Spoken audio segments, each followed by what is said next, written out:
Okay, so here you have your warp. This is just how I do it. Some people use warping boards, but I don't have one. So what I've got is I've got a chair up there that's braced. I've got another one here that's braced. And then I've got one in the middle. And what you want, basically, is a giant figure of 8 with the topmost loop almost at one end. Now, what I do, oops, if you look here, I've got a piece of yarn that I take up and around and then I cross it over and then I go up and down. So I've got 2 strands at a time and 5 strands there, and then I cross the yarn over and then I do another five lots of 2.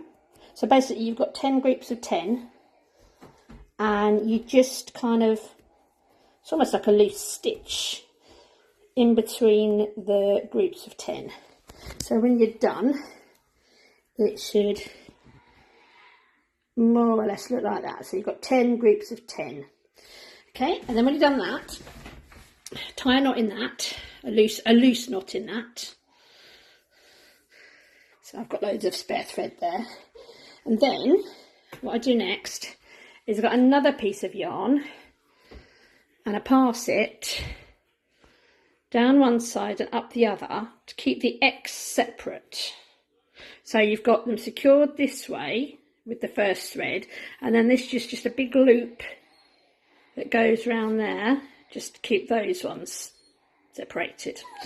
And then with little scraps of thread I just tie all the bits together on either side, excuse the sausage dog, one at the very end nice and tight, and all you're doing is just looping them together. So you don't need, you can have as many or as few as you like, but I just put a few in just to keep it all together. And there's 100 strands in each 50 strands in each side, which makes 100 altogether.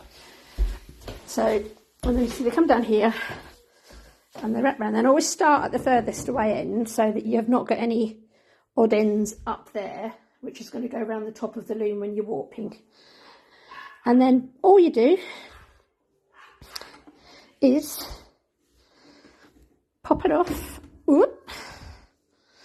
And I can't do this with the keys. Come here a second.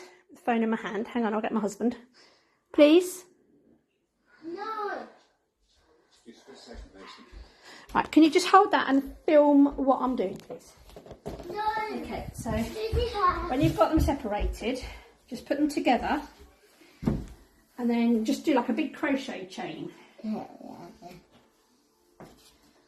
then work your way up the warp to the end. It hasn't left pretty tight, just like this, all the way up to the end.